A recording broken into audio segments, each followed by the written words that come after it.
ഗൾഫിൽ ജോലി ചെയ്യുന്ന പ്രവാസി മലയാളികൾക്ക് വലിയ പ്രതീക്ഷ നൽകുന്ന പുതിയ വാർത്തയാണ് ഇന്ത്യയിൽ നിന്നും പുറത്തുവരുന്നത്. ഗൾഫ് രാജ്യങ്ങളിൽ നിന്ന് ഇന്ത്യൻ പാസ്പോർട്ട് പുതുക്കുന്നതിനുള്ള നിരക്ക് കഴിഞ്ഞ ജൂലൈ മാസം മുതൽ കുത്തനെ കൂട്ടിയ കേന്ദ്ര വിദേശകാര്യ മന്ത്രാലയത്തിന്റെ തീരുമാനത്തിൽ ഡൽഹി ഹൈക്കോടതി സുപ്രധാനമായ ഇടപെടൽ നടത്തിയിരിക്കുകയാണ്. വിദേശത്തുള്ള ഇന്ത്യൻ പൗരന്മാരുടെ പ്രത്യേകിച്ച് കുറഞ്ഞ ശമ്പളത്തിന് ജോലി ചെയ്യുന്ന സാധാരണക്കാരായ തൊഴിലാളികളുടെ അവസ്ഥ പരിഗണിച്ച് ഫീസ് വർധനവ് പുനഃപരിശോധിക്കണമെന്ന് ആവശ്യപ്പെട്ട് സമർപ്പിച്ച ഹർജിയിലാണ് കേന്ദ്ര സർക്കാരിന് ഹൈക്കോടതി കൃത്യമായ നിർദ്ദേശം നൽകിയിട്ടുള്ളത്.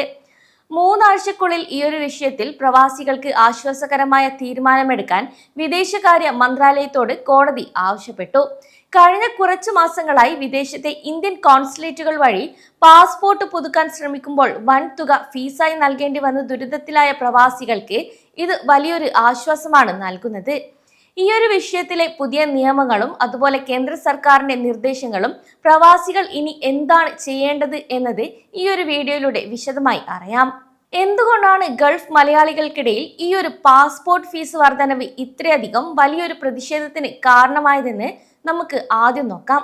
കഴിഞ്ഞ ജൂലൈ 1-ാം തീയതി മുതലാണ് ഇന്ത്യക്ക് പുറത്തുള്ള എംബസികളിലും കോൺസുലേറ്റുകളിലും പാസ്പോർട്ട് സേവനങ്ങളുടെ നിരക്കുകളിൽ സർക്കാർ വലിയൊരു രീതിയിലുള്ള വർധനവ് വരുത്തിയത്.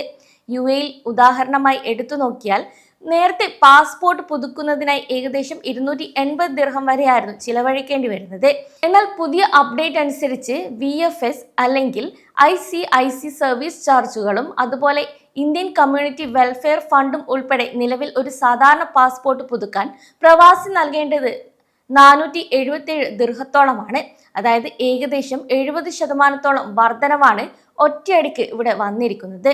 ഗൾഫിൽ 800 ദിർഹവും അതുപോലെ 1000 ദിർഹവും മാസശമ്പളത്തിന് ജോലി ചെയ്യുന്ന ഒരു സാധാരണ പ്രവാസി തൊഴിലാളിയെ സംബന്ധിച്ചിടത്തോളം അവരുടെ പകുതി ശമ്പളവും പാസ്പോർട്ട് പുതുക്കാൻ മാത്രം മാറ്റിവെക്കേണ്ടി വരുന്ന അവസ്ഥയാണ് ഇതിലൂടെ വ്യക്തമാകുന്നതും. അതിനാൽ ഒന്നിലധികം അംഗങ്ങളുള്ള സാധാരണ പ്രവാസി കുടുംബങ്ങൾക്കും ഇത് താങ്ങാൻ കഴിയാത്ത വലിയൊരു സാമ്പത്തിക ഭാരമായി മാറുമെന്ന കാര്യത്തിൽ യാതൊരു സംശയവുമില്ല.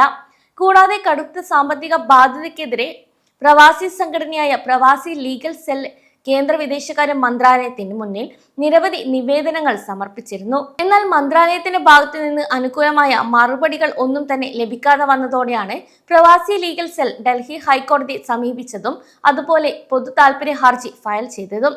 എന്നാൽ കോടതി ഹർജി പരിഗണിക്കുകയും പ്രവാസികളുടെ വിഷയം ഗൗരവമുള്ളതാണെന്ന് മനസ്സിലാക്കുകയും ചെയ്തുകൊണ്ട് കേന്ദ്ര സർക്കാരിനോട് ഈയൊരു വിഷയം ഒരു നിവേദനമായി പരിഗണിച്ച് നടപടി സ്വീകരിക്കാൻ ആവശ്യപ്പെടുകയായിരുന്നു. കോടതി നൽകിയ സമയപരിധി അവസാനിക്കാൻ ഇനി ഏതാനും ദിവസങ്ങൾ മാത്രം ബാക്കി നിൽക്കെ വിദേശകാര്യ മന്ത്രാലയം പ്രവാസികൾക്ക് അനുകൂലമായ ഒരു തീരുമാനം പ്രഖ്യാപിക്കും എന്ന വലിയൊരു പ്രതീക്ഷയിലാണ് ഗൾഫിലെ മലയാളികളും. പ്രധാനമായും പ്രവാസി സംഘടനകൾ കോടതി മുഖേനയും സർക്കാരിനോടും ആവശ്യപ്പെട്ടിരിക്കുന്നത് 2 കാര്യങ്ങളാണ്. അതായത് ഒന്നുകിൽ ഈ ഒരു വർദ്ധിപ്പിച്ച ഫീസ് നിരക്ക് പൂർണ്ണമായി റദ്ദാക്കി പഴയ നിരക്കിലേക്ക് തിരികെ കൊണ്ടുവരിക, അല്ലെങ്കിൽ കുറഞ്ഞ ശമ്പളമുള്ള ബ്ലൂ കോളർ തൊഴിലാളികൾക്കും വിസ പ്രതിസന്ധിയിലായ സാധാരണ പ്രവാസികൾക്കും പാസ്പോർട്ട് പുതുക്കൽ ഫീസിൽ പ്രത്യേക ഇളവുകൾ അനുവദിക്കുക എന്നതാണിത്. കൂടാതെ ഇന്ത്യയിൽ പാസ്പോർട്ട് പുതുക്കാൻ ഈടാക്കുന്ന തുകയുമായി താരതമ്യം ചെയ്യുമ്പോൾ ഗൾഫ് രാജ്യങ്ങളിൽ ഇരട്ടിയിലധികം തുകയാണ് പ്രവാസികളിൽ നിന്നും ഈടാക്കുന്നത് എന്നത് അടിയന്തരമായി തിരുത്തപ്പെടേണ്ട ഒന്നാണെന്ന ശക്തമായ വാദമാണ് ഈ ഒരു നിയമ പോരാട്ടത്തിലൂടെ ഉയർത്തി കാണിക്കുന്നതും. ഈ ഒരു സാഹചര്യത്തിൽ നിലവിൽ പാസ്പോർട്ട് കാലാവധി കഴിയാറായ പ്രവാസി മലയാളികൾ ശ്രദ്ധിക്കേണ്ട പ്രധാന കാര്യങ്ങൾ കൂടെ പറയുന്നു. ഇനി നിങ്ങളുടെ പാസ്പോർട്ടിന്റെ കാലാവധി കഴിയാൻ 6 മാസത്തിൽ താഴെ സമയമുള്ളെങ്കിൽ ഫീസ് കുറയുന്നതും കാത്ത് പാസ്പോർട്ട് പുതുക്കാതിരിക്കരുത്. കാരണം ഗൾഫ് രാജ്യങ്ങളിലെ വിസ സ്റ്റാമ്പിംഗ്, വിസ പുതുക്കൽ, ID കാർഡ് നടപടികൾ എന്നിവയ്ക്കെല്ലാം കുറഞ്ഞത് 6 മാസത്തെ കാലാവധിയുള്ള പാസ്പോർട്ട് നിർബന്ധമാണ്. അതിനാൽ ഫീസ് ഇളവ് വരുന്നത് വൈകുകയാണെങ്കിൽ നിങ്ങളുടെ വിസ കാലാവധി കഴിഞ്ഞ് പിഴ അടയ്ക്കേണ്ടി വരുന്ന ഒരു സാഹചര്യം ഒഴിവാക്കാൻ എല്ലാവരും സമയബന്ധിതമായി തന്നെ അപേക്ഷകൾ നൽകണം.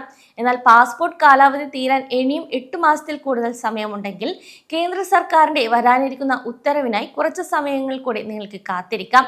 കൂടാതെ ഈ ഒരു ഫീസ് വർധനവിൽ കേന്ദ്ര സർക്കാരിന്റെ ഭാഗത്തു നിന്നും അനുകൂലമായ ഇളവുകൾ വരുമെന്ന പ്രതീക്ഷയിലാണ് ഓരോ പ്രവാസിയും.